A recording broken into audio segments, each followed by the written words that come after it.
The MLB Gambling Podcast on the Sports Gambling Podcast Network is brought to you by Underdog Fantasy. Sign up with the promo code MLBSGPN to claim your first-time positive offer of $1,000 bonus cash on Underdog Fantasy, promo code MLBSGPN.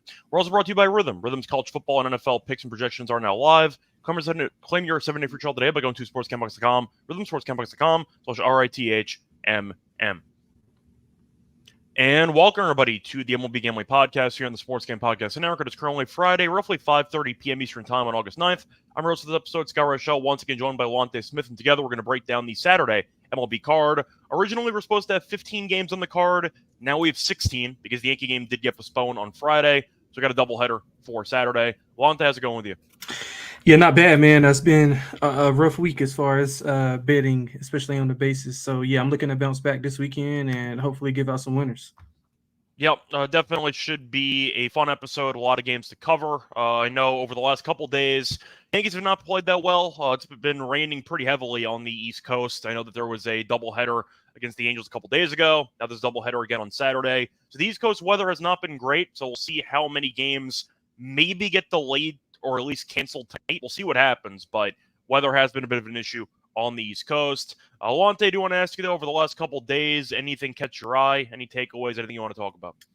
I think just missed opportunities by a couple of teams. I mean, especially, with the Yankees not capitalizing on starting off August bad with that, those rough losses to the Angels, and then the Braves getting smoked at home against Milwaukee when Philadelphia was kind of reeling there to make up some ground. So all in all, I think those are the two main things that caught my eye. But other than that, I mean, the White Sox fired their coach for whatever reason. I mean, did they not know he was going to be bad?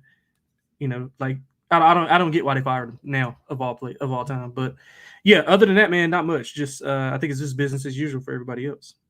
Yeah, going to be interesting seeing. It was Grady Sizemore, right, who ended up getting the temporary managerial job. So we'll see how he does in this one. I like him as a player. He can never stay healthy, but hopefully he's able to be at least a stabilizing figure, I guess. I mean, the bar's been set so low with Reinsdorf that I don't know if it actually matters. I also find it a bit interesting that he is the manager of the White Sox now, despite never playing for the organization. I didn't know he was actually a member of the White Sox, basically coaching staff or front office, I guess. But the point is I had to do like a triple check to make sure that he's never actually a coach or a member as a player of the White Sox before, because everyone remembers him on Cleveland. We all remember that he had a pretty solid start to his career on Cleveland, got injured all the time, and that was the only time he was ever on an AL Central team. So I found that kind of interesting that he ended up with the White Sox when they've never actually had him in the building before. That I thought was pretty interesting, but either way, point is we'll see how Sizemore does as the manager. Probably not going to go well because that team is one of the worst teams of all time. So we'll see what happens moving forward. You mentioned a couple teams missing some opportunities. I feel like there are a couple teams I got to talk about with that. First team I'm going to talk about will actually be the Pirates. The Padres have been rolling, but the Pirates bullpen has been an absolute disaster. Yep. And I believe they got swept by San Diego. Yeah, right? They got did. swept. Yep. Yeah, and that series was definitely winnable. They had a couple games there where the bullpen self-destructed. They had the game where Bednar gave up the home run to Merrill. They lost in the 10th. Then in the final game, they ended up having a lead, and they gave up 3 runs in the top of the 9th, and then it ended up losing the game 7-6. So Pittsburgh had some chances to at least remain competitive, I guess. Now they're 2 games under 500. They are currently on a 4-game losing streak, and I think we can agree that the Pittsburgh pipe dream might have sailed because that was a pretty rough sweep there at home against the Padres. The other team I want to talk about is the Guardians, who just can't hit the baseball.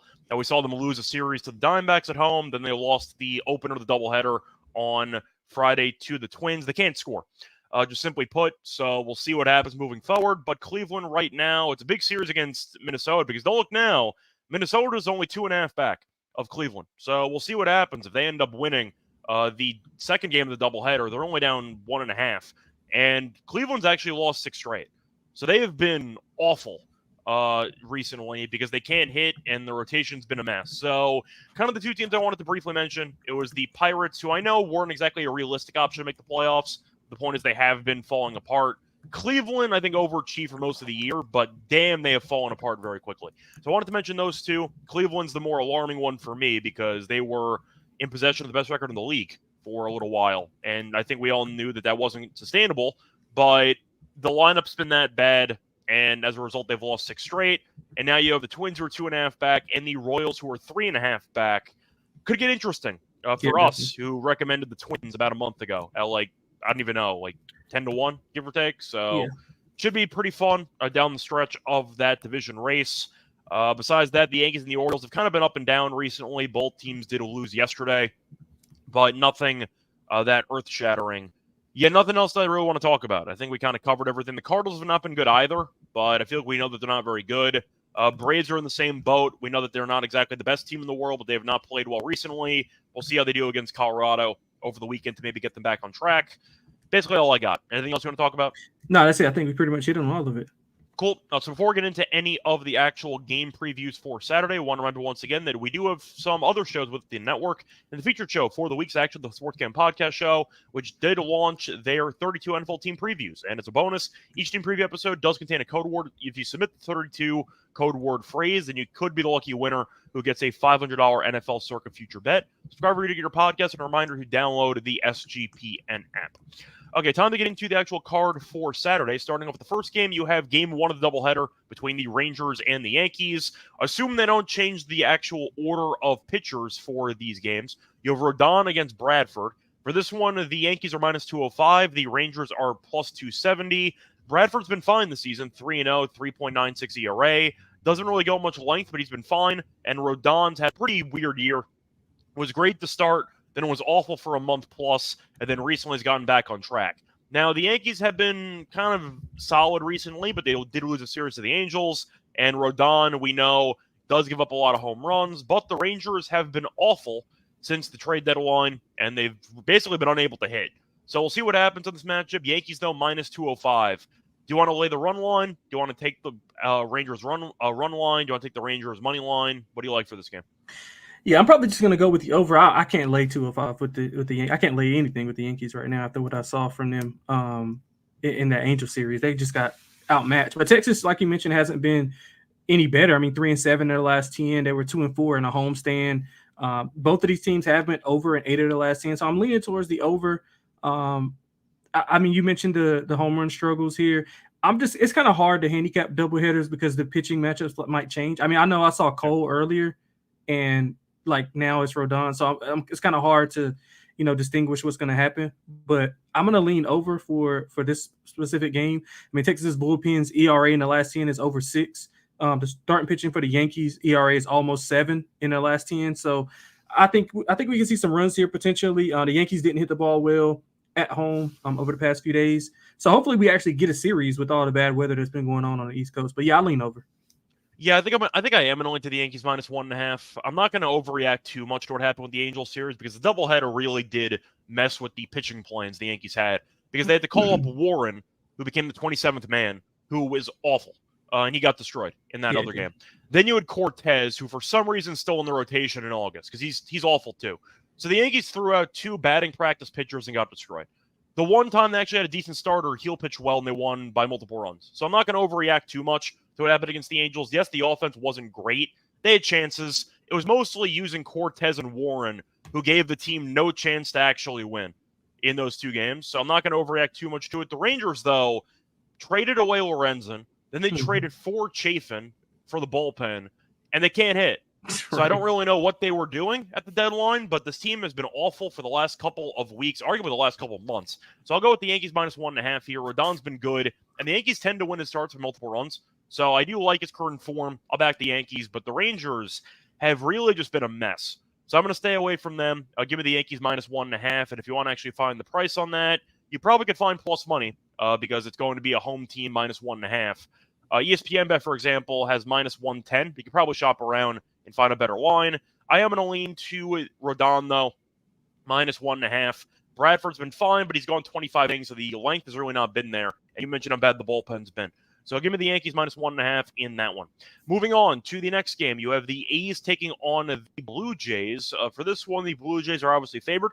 Blue Jays are around minus 150. For the A's, you have around plus 125. For the over-under in this game, you have it set at 9. You have Bitto pitching against Rodriguez. 2 pitchers who have been not great. Rodriguez has been fine. He had one really bad outing. I think that was against, who was that, against Baltimore, I think? He got shelled by somebody. I'm trying to remember who it was. Baltimore. He went 2/3 of an inning, gave up 3 runs. So that kind of killed his ERA. But he's been good besides that. He bounced back against the Yankees, 4 2/3, no runs at Yankee Stadium. We know Toronto's in last place in the division. They're not very good. They're actually 5.5 back of Tampa. So they are firmly in last place. They did end up beating Baltimore, in the game on Thursday. They almost blew it. Chad Green got the save. But you're looking at Rodriguez being fine. Bido has not been great. We know Oakland's been really bad on the road this season. What do you like in this game? Because I have a hard time wanting to lay roughly 150 with Toronto, but I understand it because Oakland's been that bad on the road. Yeah, I'll probably just go a first 5 with Toronto. I do like the full game with Toronto. Maybe you want to lay a run line to get a better price because I think that I can't trust that bullpen though. Yeah, and that's another thing. But I would rather just lay the 150 to be honest. But Toronto's 2-1 head-to-head against Oakland in June. Outscored them 14-6. Oakland's offense usually had picked up, prior to the All-Star or after the All-Star break. But lately it's been pretty much lethargic. 2 runs or less in 4 of the last 6. They're hitting under 210 in the last 10, 2.7 runs per 9 versus righties. Toronto's played a pretty tough stretch over the last few weeks. They played Baltimore twice and they played the Yankees. So that's 2 tough series. I thought they hung in there for the most part. You mentioned Bido's ERA being above 7. His pitch count has gone up every time. So maybe he's getting a little bit more comfortable. But Rodriguez, 2 earned runs or less in 4 of his last 5 starts, not allowing a lot of contact.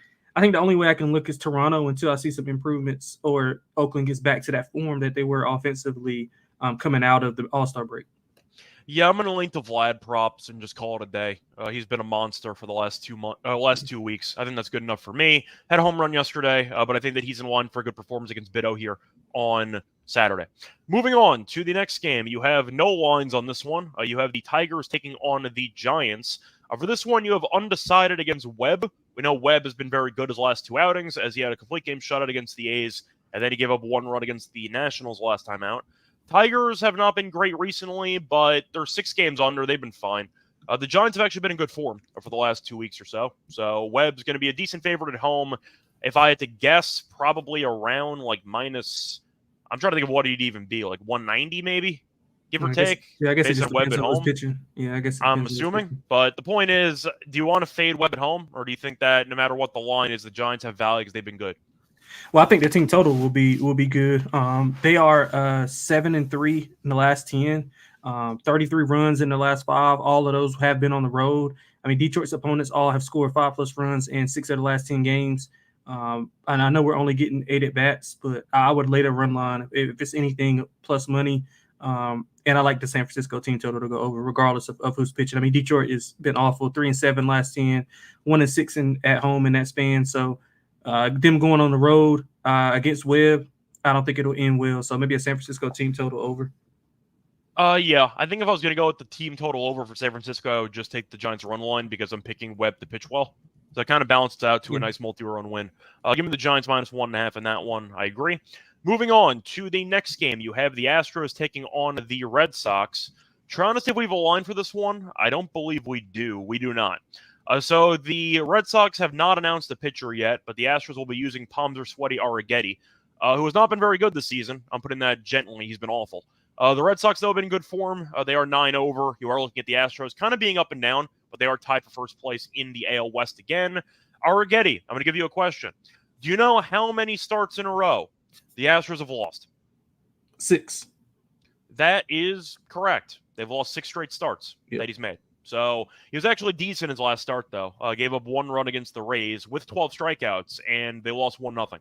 So maybe he's just cursed. Who knows? But the point is, they just can't win when he pitches. Boston's been good. I don't think he's a good pitcher in general. And you're looking at his home road splits. He's in bad overall. On the road, he does have a 6.61 ERA, so it's not exactly a good matchup for him against Boston.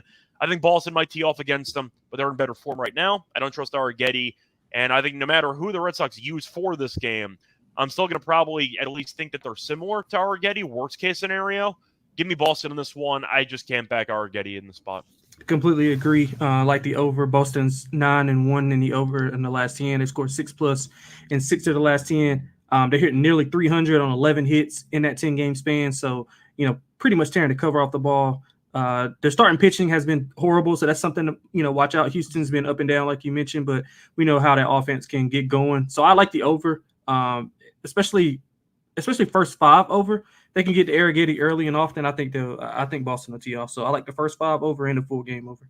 Yeah, I'm going to have to wait for an actual total to agree with you, but I'm probably going to end up agreeing with you in that spot.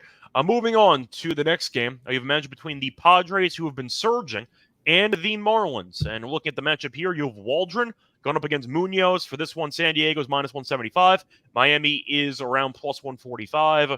For the over-under in this game, you have the line set at 8.5. I'm going San Diego minus 1.5. I think Munoz is awful, and I've been on record saying that for a while. You are looking at Waldron, has been fine this season. Munoz, though, at home, a 6.82 ERA. He had one decent outing against Tampa, 5 innings, 2 runs, but he's been pretty bad besides that. I don't like him at all. Last start against the Reds at home, 3 2/3, 6 runs, 4 earned, 2 home runs allowed. San Diego, though, has been amazing. They were able to sweep the Pirates somehow. And you're actually looking at the NL West, and they're quietly hanging in there. And they got a shot to maybe actually win the division. But San Diego, I just think, is a much better team. Miami hung around against the Reds yesterday, then gave up 7 runs in the 10th inning. But I don't really like much about Miami. This team isn't really great offensively. Berger's been good. That's basically it. Really good. Yep. But I just don't see much separating. I would put this way. I don't see any reason to expect Miami to hang in there against a team that's been in great form against a much better pitcher. And Munoz is a gas can half the time. So San Diego, by the way, is only 2.5 back of the Dodgers, which is pretty cool. So we'll see if they can catch the Dodgers. But they're playing great baseball. I'll back them until they fall apart. So give me San Diego minus 1.5. Yeah, couldn't agree with you more. Playing some of the best baseball in the majors, 8-2 last 10. I think the 170 is too short, to be quite honest with you. If you don't want to lay that type of number, I would link them up in a parlay piece, maybe with Boston or another team that we talked about, maybe the Yankees if you like the Yankees. But they're hitting 283, 10.2 hits, almost 2 home runs in the last 10. They're matching righties 290 almost 290 versus them in the last 10. Munoz, 6 home runs allowed in his last 3 starts, 4 plus allowed in 3 of his last 5. You mentioned his home ERA. I mean, San Diego's offense travels. They have one of the top offenses on the road. So I think you getting all 9 at bats here. I think the run line is a good play as well. So I like San Diego a lot in this spot. Yeah, I just think San Diego right now is one of the hottest teams in the league, if not the hottest team in the league. Agreed. And Miami, they've been kind of feisty occasionally at home, but sometimes San Diego's bullpen's been kind of up and down recently, but on paper, their bullpen is still very good. With Scott, with Suarez, with a lot of guys back there. Not a fan of Matsui. I think Matsui's not that great, but he's the lefty to throw out there. But for the most part, they have a pretty solid back end of that bullpen. And we'll see if they can shut the door in this game. But I'll give them the benefit of the doubt here. I'll give me the Padres minus 1.5 in this one. Before we get into any of the other games on the card, I want to remind you once again that we are brought to you by Untitled Fantasy because they just launched Untitled Streaks. If you hit your first 2 pick'em entries, then you can go streaking. You can get an 11-0 run. You can win 1,000 times your money. Simple as that. You're also looking at Best Ball Mania, which is now live with $15 million in prizes. They also just added another college football contest for Best Ball. If you could also use your specials and boost and flex entries. I'll probably use my upcoming entry with, if they have the barrel lines, I'll take the lowers if they have it. They probably won't, but I'm going to have to at least talk about it because he's been benched for the last 2-3 games. Sign up the promo code MLBSGPN to claim your special pick and a first deposit offer of bonus cash on fantasy. Promo code MLBSGPN. We're also brought to you by Game Time. Game Time is an authorized ticket marketplace of the MLB, which makes getting tickets easier and more enjoyable, and definitely faster, which is going to be a real perk. A price of the Game Time app actually go down closer to Game Time because you are looking at killer last minute deals, all-in prices, views from receipt, their lowest price guarantee, and Game Time does take the guesswork out of buying MLB tickets. And a reminder that you can use my favorite feature, which is the image of seat use feature, which helps you avoid really bad seats by showing you the view you would be getting before you actually spend your hard-earned money. A reminder, though, to download the Game Time app, create an account, use code SGPN for $20 off your first purchase. Terms apply. Again, create an account, redeem code SGPN for $20 off. Download the Game Time app today. Last minute tickets, lowest price, guaranteed. Welcome back, everyone, to the MLB Gambling Podcast. Just finished going through the first couple games for the Saturday card. Time to keep you rolling with the second game of the doubleheader between the Rangers and the Yankees. Assuming that you're looking at the pitching matchup that was projected For the original Saturday game, I'm assuming it's going to be Eovaldi against Cole. No guarantee on that, but that's my assumption. Now, no lines on this game because we are still waiting to see who's going to be the starters for it and if they're going to be mixing and matching the game 1 starters with the game 2 starters. But assuming it's going to be Eovaldi against Cole, Lonte, I'm going to ask you, who do you like in this matchup and why? Yeah, it's always tough to back these, but I would have to just think that the Yankees bounce back. I think Cole, his hit rate has been up a little bit. Eovaldi, I don't really trust, especially not on the road. And I don't trust Texas at all, like we mentioned at the top of the show. Just too inconsistent. They can't hit the ball. Cole should have a really good day against that offense. So I think this is the spot where we take the Yankees run line. But again, it kind of depends on what goes on in that first game, because if they blow the bullpen, then it's kind of, you got to kind of give and take here. So it's hard to handicap the second game when we don't know what's going to happen in the first game. So I would lean to just the Yankees and Cole, just sheer Cole versus Eovaldi, and just the Yankees bouncing back at home after a disappointing series versus the Angels. Yeah, I think I'm going to lean to Eovaldi in this one, actually, who's been fine for the most part recently. Cole, I understand the upside. Obviously, he won the Cy Young last year. He's not been great, and I feel like he's been, I don't want to say overrated, but he's been mispriced so far this season based on his expectations. Eovaldi's been fine. I don't have an issue with Eovaldi, so I think that he might pitch well. He's been very good against the Yankees historically, so I think that he's in line for a good start, but usually in doubleheaders, kind of a cop-out answer, but you tend to see a split. Mm-hmm. I think the Yankees will be a massive favorite here, and I just feel like based on Cole's current form, I can't really justify that. I'm going to lean to Eovaldi at plus money. I feel like at the end of the day, the Yankees are not trustworthy enough on a regular basis to be laying roughly 190, 200 in both games. I think they'll lose one of them. So I'll take the Rangers in game 2 because I do think that Eovaldi's been pretty solid. Either way, though, no actual line, so can't really go more into detail on it. Moving on to the next game, you have the Angels taking on the Nationals. For this one, you have Canning pitching against Corbin. Damn, what a pitching matchup. You have minus 110 on both sides, and for the over-under in this game, you have around 9.5. For this one, I'm going to go with the Angels. I understand that Canning isn't good, but Corbin's a lot worse, so I'll go with the Angels. They look good against the Yankees. You're looking at Canning, though, who's 0-8 with a 5.86 ERA on the road. He has been alternating good and bad starts recently. 1 earned run last start, 6 earned runs the start prior. 1 run against the Mariners, 6 runs against the A's, 2 runs against the Rangers. So he's been up and down and all around. I think I'm going to lean to the over in this game, but I got to fade Corbin, who's been probably the worst pitcher in the entire league. I'll lean to the Angels. At least they look good against the Yankees. The Nationals have been awful for the last couple weeks, so I'll lean to the Angels in this one. Yeah, couldn't agree with you more. Anytime Corbin's on the mound, got to fade. I like the over. Washington was lit up by San Francisco over the last series. They are over in 8 of the last 10. The Angels over in 6 of the last 10. Angels' offense has been really good. We saw it on full display in Yankee Stadium. Both teams are hitting a 265 or better in their last 10.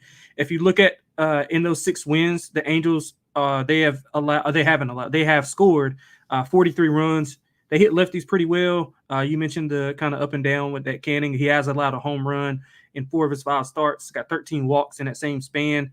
ERA over 6 in his last 5. So I think we see a ton of runs here on both sides. So I wouldn't be surprised if this was one of the higher scoring games on the card for tomorrow. Yeah, I see Trevor mentioning Neto home run. I'm not going to disagree with you. He's been great. I see him mentioning that Stroman might be the worst pitcher in the league. Maybe now, but at least Stroman had a couple of months where he was pretty good. Corbin's been terrible for the entire year. And in fact, he's been terrible for the last 2-3 years. So yeah, I think Corbin's the worst pitcher. Stroman's been quickly moving down the ranks, but I do think Corbin is kind of uncontested right now for worst pitcher in the league. Shout out to Munoz, though, who's been bad so far this season as well. Either way, though, I'm moving on to the next game. Looking at a matchup between the Reds and the Brewers. For this one, you have a pitching matchup between Martinez and Myers. The Brewers are minus 145. The Reds are plus 120. For the over-under in this one, you have 8.5. Now, Martinez made a bunch of starts earlier this year. He was awful. Then he came out of the bullpen. He was really good. And then he was good against Miami last time out. As for Myers, he's been just solid in general. And we'll see how he does in this one. But I do like him quite a bit. I think he's a pretty solid pitcher. I think he's got good stuff, and his home road splits are pretty similar. He hasn't been good lately. The last 2 outings, 9 innings, 2 runs. So he's given up less than 3 earned in 4 straight starts. I think he's solid. I actually might like an under in this game.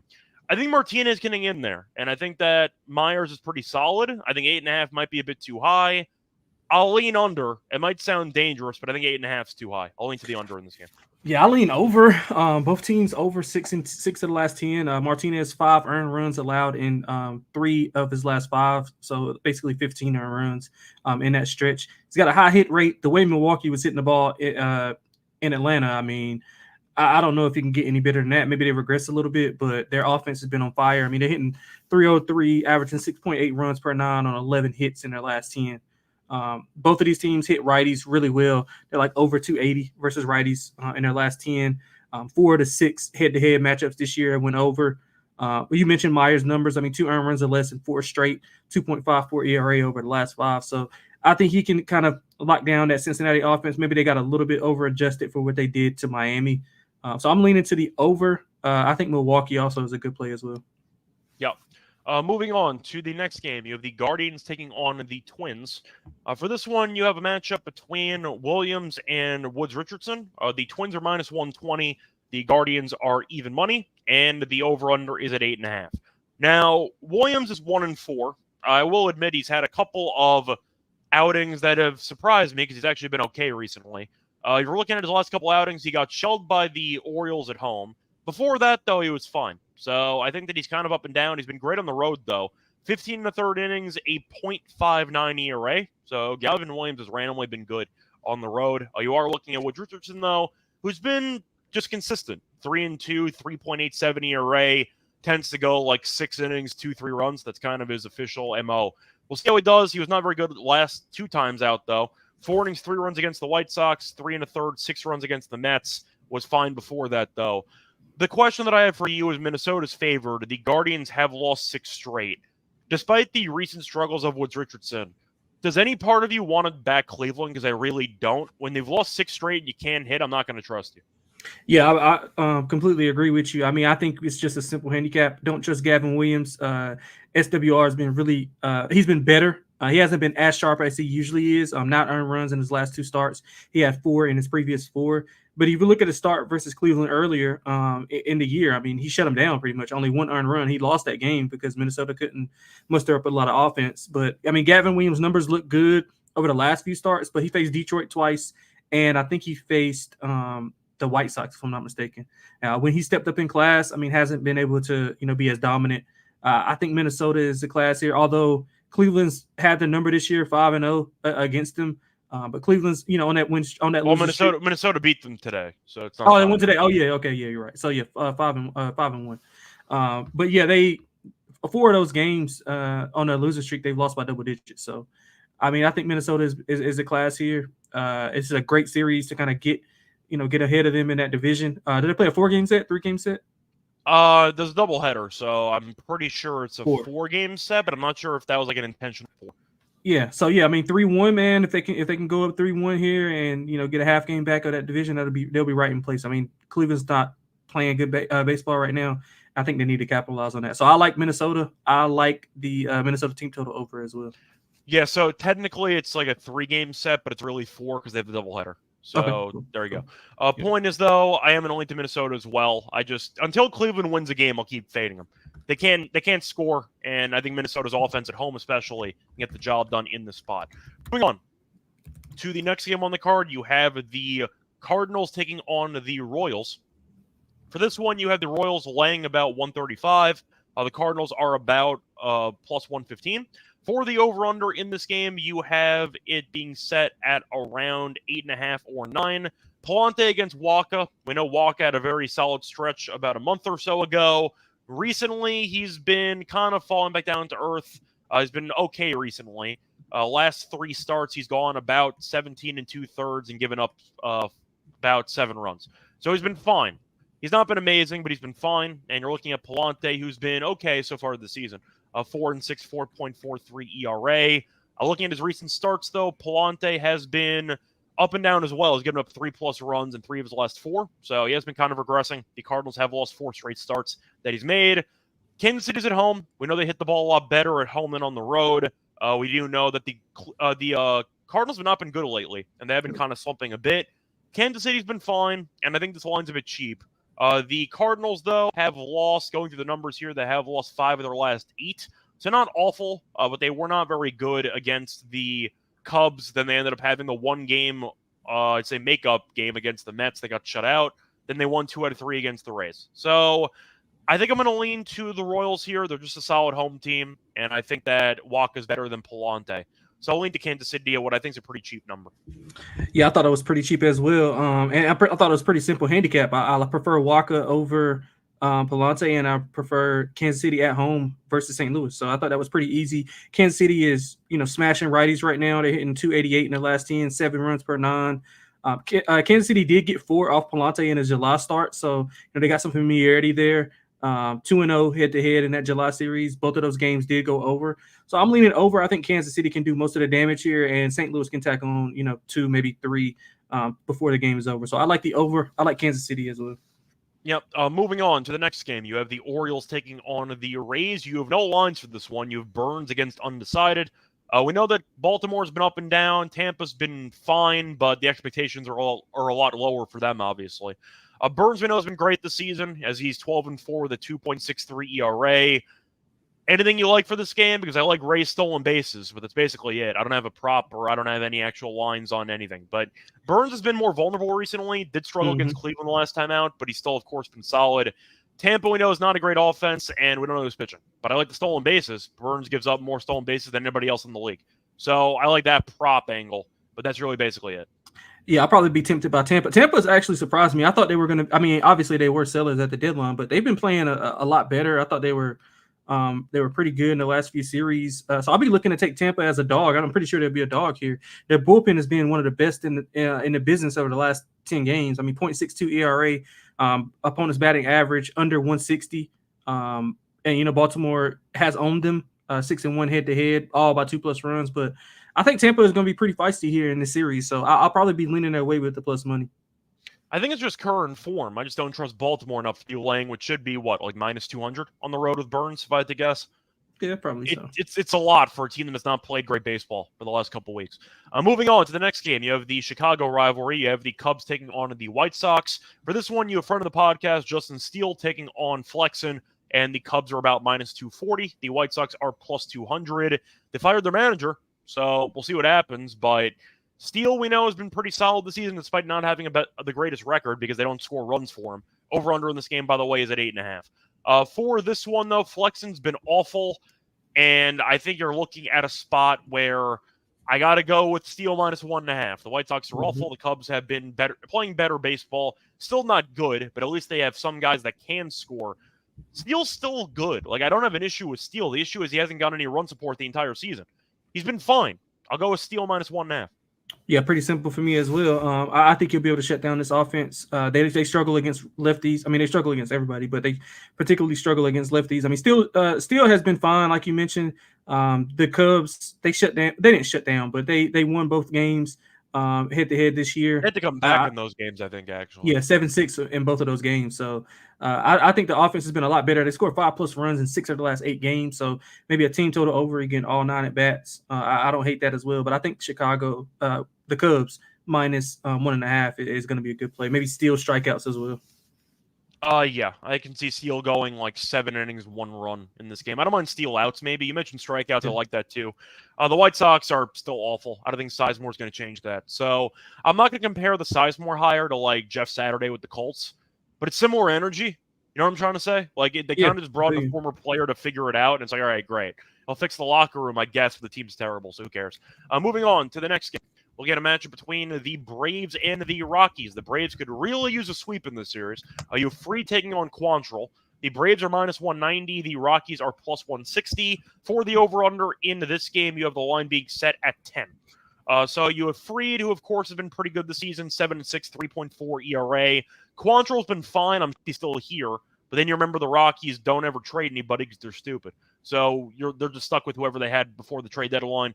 Quantrill's been up and down, 7-8 with a 4.56 ERA. But I got to mention at home, he has been better, 3.95 ERA. Been fine recently, got shelled by the Angels, but he's been pretty fine around that start for the last couple weeks. Do you want to back the Braves? Because I understand Fried's better, but I really don't want to lay 190 with this team right now. I might by default have to lean to the Rockies. Yeah, I'm not betting Atlanta. I'm done with them. I put them on the list, the same list as Toronto. They cost me so much this past week. They just got in a perfect spot where they had success against the Brewers, or they just beat them like 2 weeks ago in Milwaukee. I think they won the series 2-1. I just can't trust them. Too inconsistent. The pitching's falling off. It'll be Colorado or nothing for me. I mean, ATL is just unbettable for me right now. So I would have to lean to Colorado at the plus money. I just can't bet Atlanta right now. Yeah, I thought about taking Rockies team total over, but the problem is I kind of want to fade this Atlanta offense. So I'd rather just take the actual full game at minus 160. Right. Plus 160, I mean. I just don't trust Atlanta being this big of a favorite. I understand it. I'm not going to, argue with the logic behind setting them at 190. I just can't bet it at this point in time. Moving on to the next game, you have the Phillies taking on the Diamondbacks. For this one, you have a good pitching matchup scheduled because you have Nola going up against Gallen. For this one, the Phillies are minus 105. The Diamondbacks are minus 115. For the over-under in this game, you have 8.5. Now, Gallen has been fine since coming off the IL. He had a couple of shaky starts early on, and then he's kind of settled in recently. Going through his last couple outings, he was not great against Cleveland. 7 innings, 5 runs.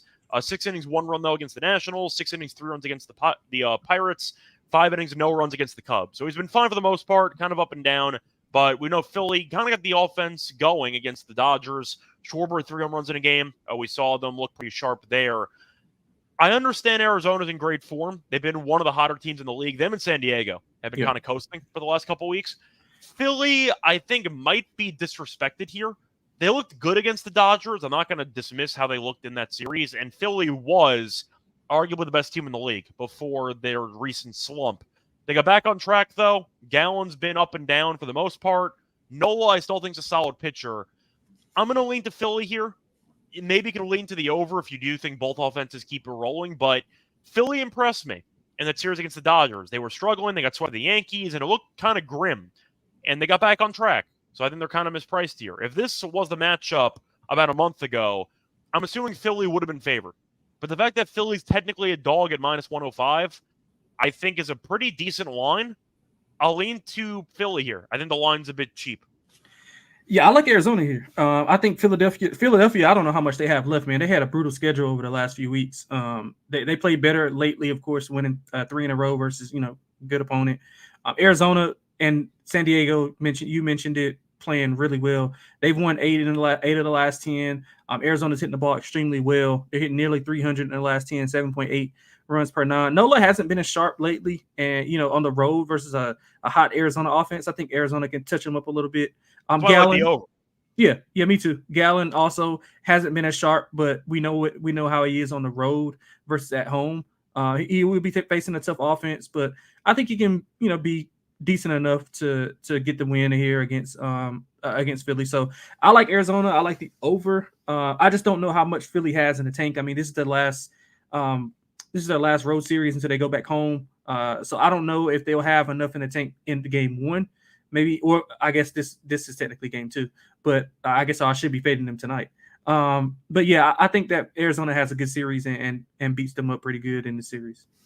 All right, Arizona, props to them, though, because they're without Walker, and they've been fine. Bell's been good filling in, and you really haven't even noticed Walker's been out. So good for them.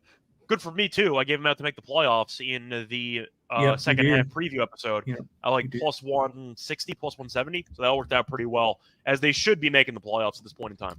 Moving on to the next game of the slate, you have the second to last game.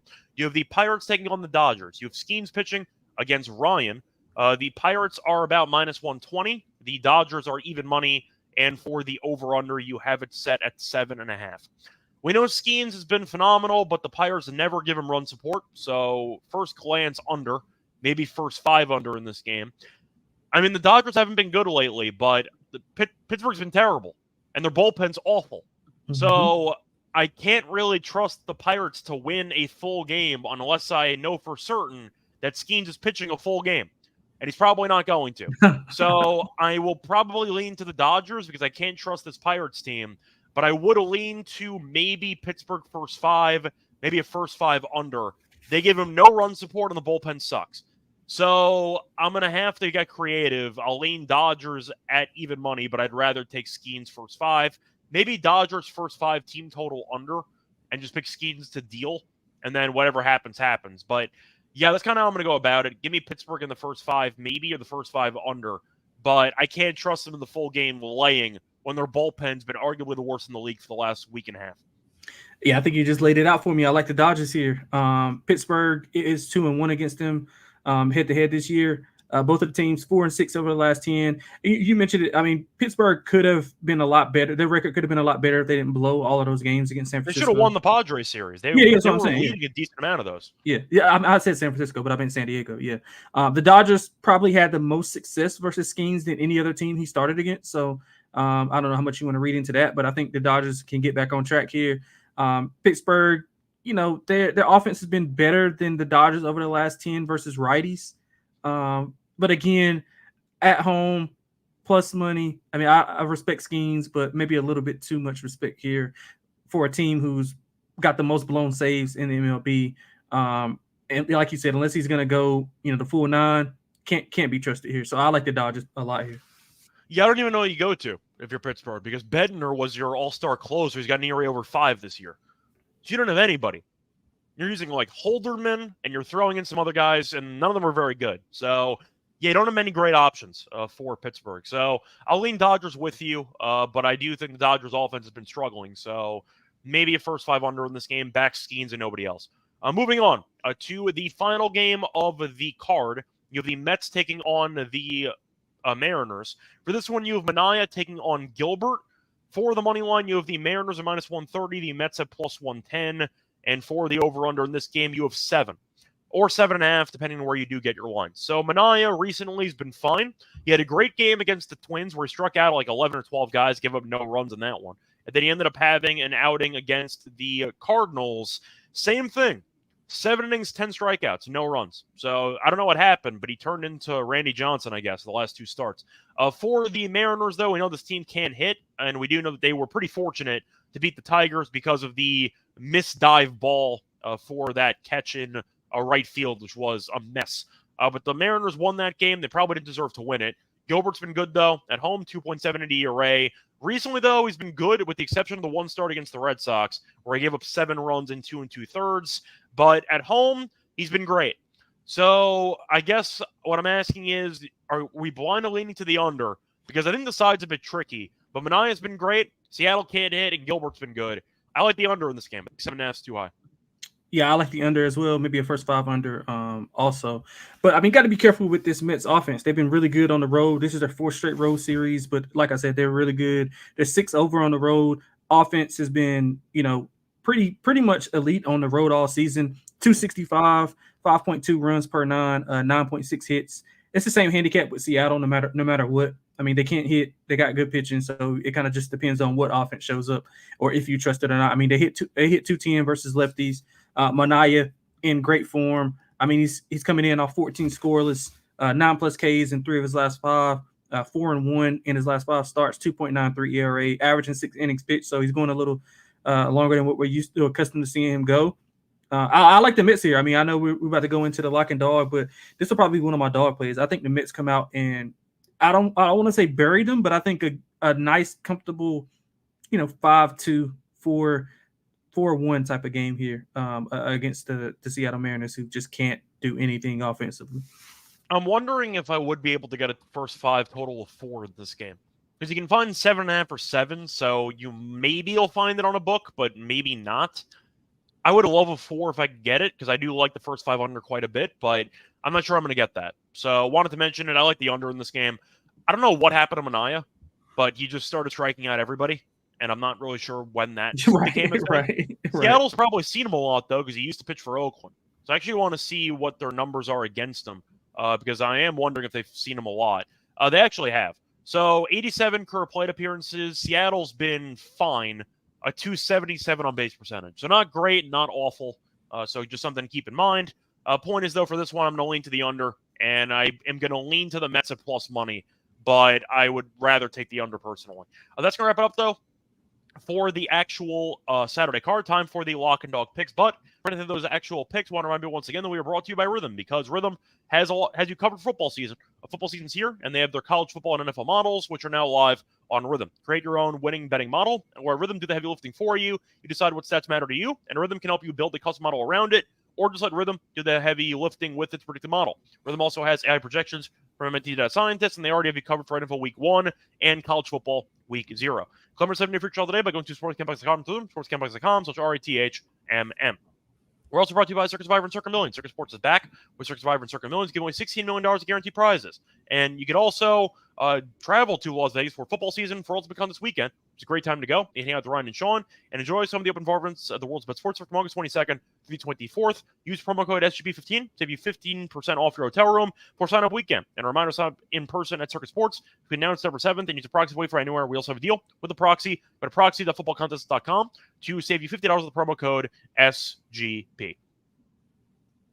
Welcome back, everyone, to the MLB Gambling Podcast. Just finished going through the entire card for Saturday. Time for the lock and dog picks. Lonte, I'm going to let you go first. What are your lock and dog picks for the Saturday card? Yeah, kind of going in reverse order here, but we just went over my dog a few minutes ago. I'm going with the Dodgers at home. Small dog, plus it should be even money at home. Not many times we're going to get the Dodgers at this price. I mean, I understand. Even money. Boo.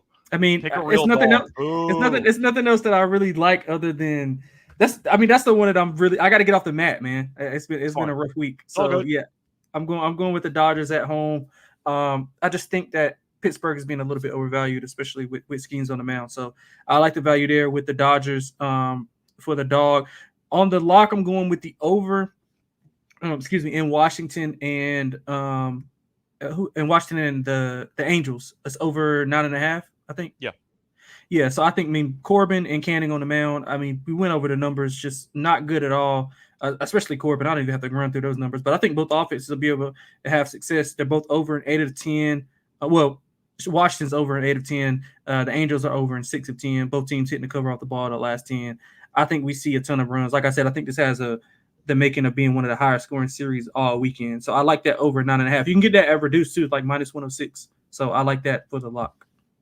All right. So for my lock, I have to wonder where I want to go here because there are a couple of games I'm tempted by. Do I want to go with the Cubs minus 1.5? Probably not. Who do I want to go with here?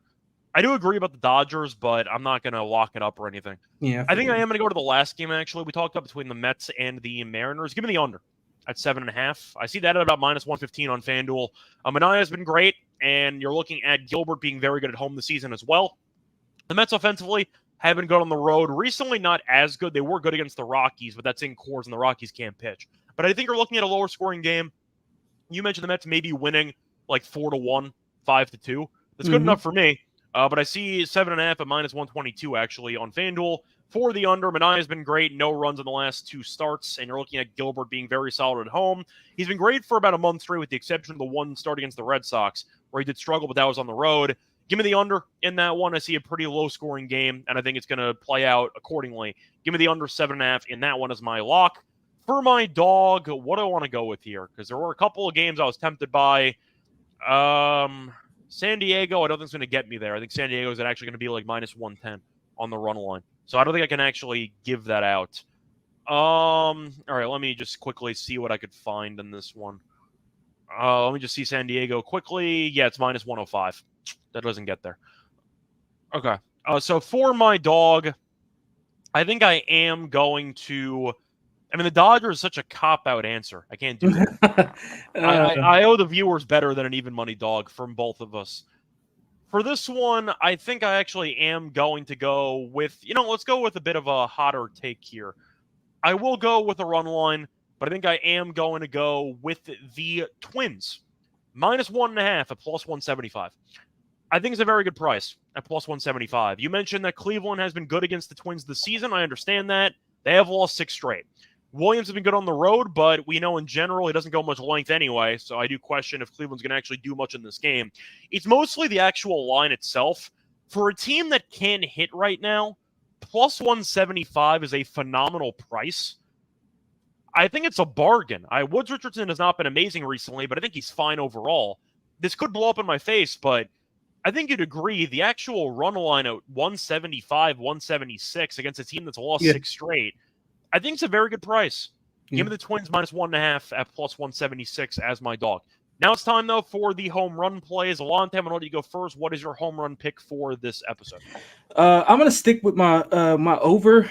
I'm going to go with a Washington National. I'm going to go with C.J. Abrams. I'm going to go with C.J. Abrams at the top of the lineup to hit a homer against Canning. I mean, it's not really a lot of math to it. I just think that he's going to have the opportunities here at the top of the lineup. I think it'll be a high-scoring game. I think the top of Washington's lineup has to be better. They haven't been good over the past few weeks, since the All-Star. So I think Washington's top of the order bounces back, and it starts with C.J. Abrams going deep tomorrow. All right, so for mine, I am going to go back to the Padres game, and Munoz has been really bad this season, especially against lefties, and is allowing a bunch of home runs. He has given up a total of 6 home runs in his last 3 starts. If you want to actually look at the splits between lefties and righties, lefties this season are batting .292. He's given up 13 home runs and 120 at-bats against lefties. So I'm going to go with the switch hitter that's been really good recently for San Diego. Give me Jackson Merrill. I think Merrill's been in great form. We saw him have a couple home runs against the Pirates the other night, and both of them were from the left side.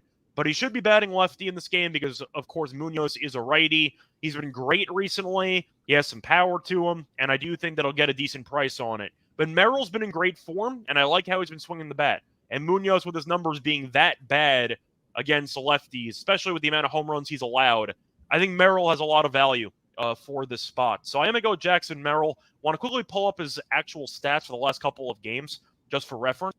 But he's had at least 1 hit in 4 straight. And I mentioned before, he had the 2 home run game against Pittsburgh. He's got 15 home runs this season, so I think he's in line for, once again, being an underrated power bat in that lineup. Against righties, he's batting .318 this season with 10 home runs. So he's phenomenal against righties. On the road this season, he's batting .338, which is pretty nuts when you think about it, but he checks every box. Give me Jackson Merrill to go deep against Munoz in that Saturday game. That's going to wrap it up. For this episode, a reminder, Lonte and I will be back on Sunday for the Monday card. Until next time, you can find me on Twitter at Reichel Radio. You can find him on Twitter at XXLonteXX. We're going to do an NBA show right after this, so if you want to switch over to the NBA show, going to cover the gold medal game and the bronze medal game for the Olympics, both those taking place on Saturday. Until next time, good luck to all of you and all of your bets. Bye, everyone.